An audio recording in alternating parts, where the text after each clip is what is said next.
Welcome to the Comics Cube. Today I have a review for you for issues 3 of Ghost Rider by Benjamin Percy and issue 3 of Carnage done by Ram V. These both released earlier this month on June 1st. I'm a little late to do a review, but these were really great stories. I want to jump right into them, starting with Ghost Rider first. So I had originally bought the Peach Momoko variant cover and the 6-year Spider-Man anniversary cover done by Francisco Mobili and Romulo Farajo Jr. I love the usage of the chain as, instead of like the webbing, and his bike is literally on the side of a building here. You can see that. And then a friend of mine, Rex, gifted me the main cover, which is done by Kyle New. And this cover definitely gives some foreshadowing of what's to come inside there. So let's take a look.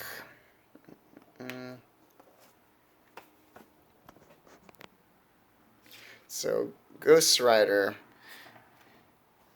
The Ghost Rider has been unleashed from Johnny Blaze, and Blaze is now wandering, hitchhiking throughout the country, trying to come to terms with the mental prison he has been in for however long that we saw in the first issue, and he's still unsure of what is reality because he keeps seeing these different images, in everything that he sees.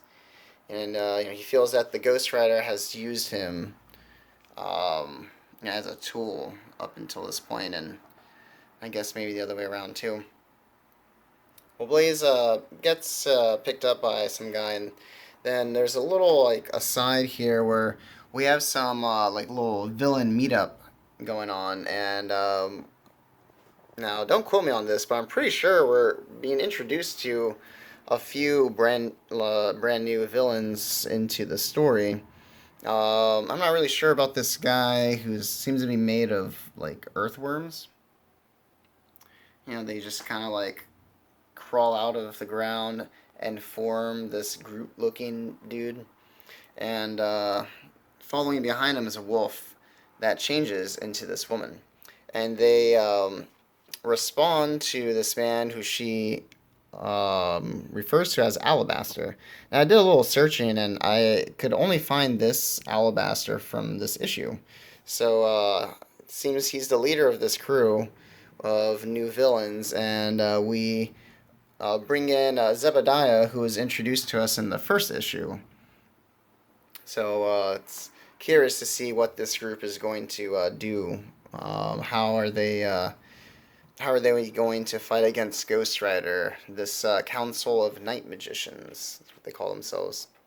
So we go back to Blaze, who is riding with this guy, and he turns out to be kind of weird. He like pulls out some random hard-boiled egg from his breast pocket and offers it to Blaze, and just kind of starts like munching on it right by him. Then suddenly they see this horrific accident. It's the worst accident they've ever seen, probably. I mean, like, look at that. There's all these sheep just dead everywhere. The driver's dead. The car that I ran into is pulverized. And right at this moment, the driver who picked up Blaze just, like, fires at him. And he's trying to kill him. Throughout this drive, he's explained to him that this road has something of a curse. And you have to give something to this road in order to survive. Because most people drive down this road and go missing. But this driver has found the secret, and I guess that's why he's trying to kill Blaze here as his offering. And as you can see, these unfortunate souls were caught up by the curse of the road. But Johnny's not going to go down so easy, and neither is the road, because out of nowhere, this truck just comes and rams through that creepy driver guy. And something out of Maximum Overdrive, we have this killer semi that's right about to crush Johnny. Now that pauses for a moment, and we go to our two agents enjoying a meal, and we get to know a little bit more about Agent Warroad's abilities and, or I guess, like upbringing, or not upbringing, but childhood. And it says that she had all these nightmares, and she was afraid of the dark because of the things that she'd see in the dark. Um, but she later found out that the darkness was her powers. It's what helped her to have her psychic insight. Now we're back to the main story with Blaze, uh, face to face with this road, not knowing what to do, except he does know what to do. And it's the choice that he does not want to make, and give in to the Ghost Rider. And I just love this, how he like peels his face right off as he slowly transformed into the Ghost Rider and just steps right out of the discarded skin of what was once Johnny Blaze. Like this had me flipping out when I saw it. It's so amazing. It kind of makes me think of some of the scenes in the Immortal Hulk series. It's great. So now Ghost Rider's almost ready. He needs a ride. He had ditched his bike some time ago as Blaze to not tempt the rider. But as the rider, he goes up to this discarded truck that's on the side of the road and touches it and ignites it into life to become a Hellfire semi truck. Yeah. It left me with my jaw dropped when I saw it. So now, Ghost Rider in this Hellfire rig goes face to face with this possessed rig, and they go head on.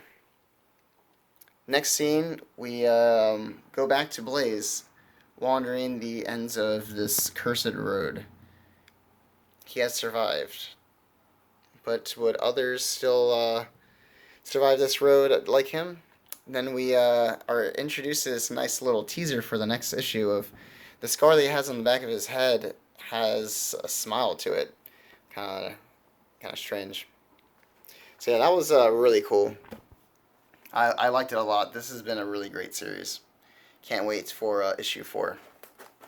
Alright, so now I have Carnage number 3. This one was really awesome. So those of you, if you remember the last issue, issue 2, Carnage has now absorbed the abilities of Hydroman, and it ended on the cliffhanger of Carnage with his little pet human going face to face with the Spot. Now, a little bit about the Spot. So, he first appeared in Spectacular Spider-Man, issue 97 and 78. 97 as Jonathan Owen, his main persona. Oh. And 98 as the Spot. So as Jonathan Owen, he... now I don't have those issues. I have this Amazing Spider-Man 589 here, Return of the Spot. But as Jonathan Owen in Spectacular Spider-Man 97, he was hired to kind of create a mimic radiation similar to that of Cloak's Dark Dimension force.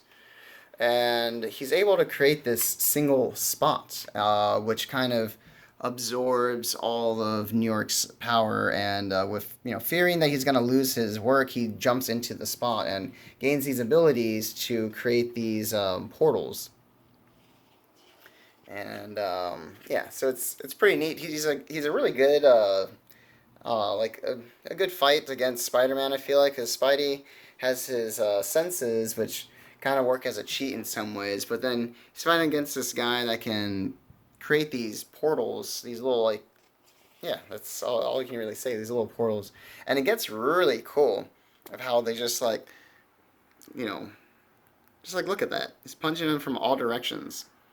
And then crawls into the spotted dimension with him.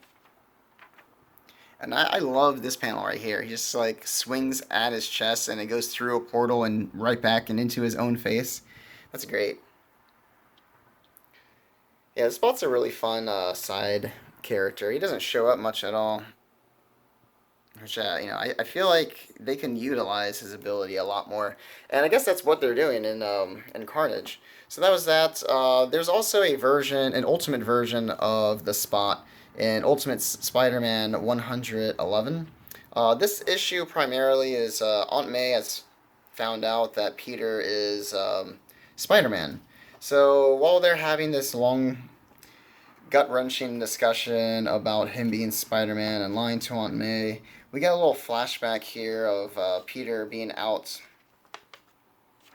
fighting the Spot, the ultimate version of the Spot, which is a little different. So his body is more of a mutation as opposed to the suits that he was wearing.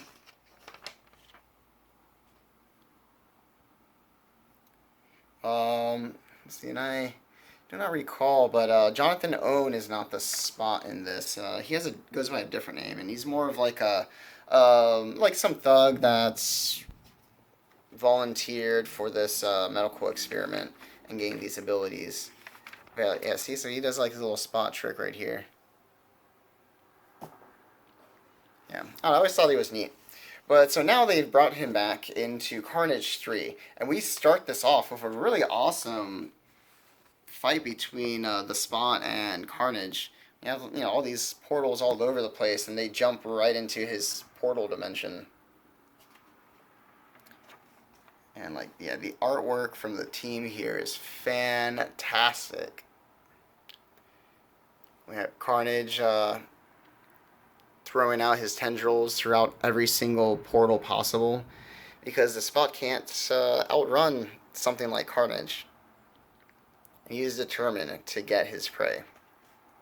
Till finally he sinks his tendrils directly into the Spot's portals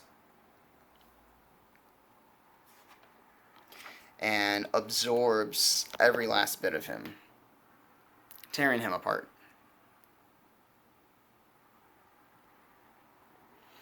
Now, Carnage has the abilities of Hydroman and the Spot saved up into his codex, and he takes that with him to the observatory. Now, while this is happening, we have Detective Shade, who, if you recall in the previous issue, has been infected with a bit of the Carnage symbiote, and it's driving him mad. He keeps having these visions of bursting out in violence and attacking the people that he knows and has trusted his whole career. And he has this voice in his head that isn't a voice in his head, but the symbiote speaking to him, and it refers to itself as Cletus, like Cletus Cassidy. Makes me wonder if this portion of the symbiote has Cletus Cassidy's essence or mind incorporated into the symbiote. But it gives him little clues as to how to find the Carnage symbiote.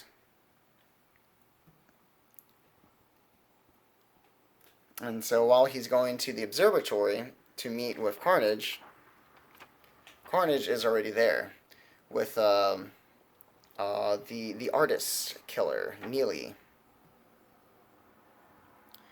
And he reveals his plan that Cletus Cassidy had first developed this plan for them to use the abilities of the Spots and Hydroman in order to go head to head with the new King in Black, Venom, who has taken these godlike powers that Carnage had a little taste of during Absolute Carnage, and it was stolen from him. So he's trying to become his own god, or as he put it, a god killer.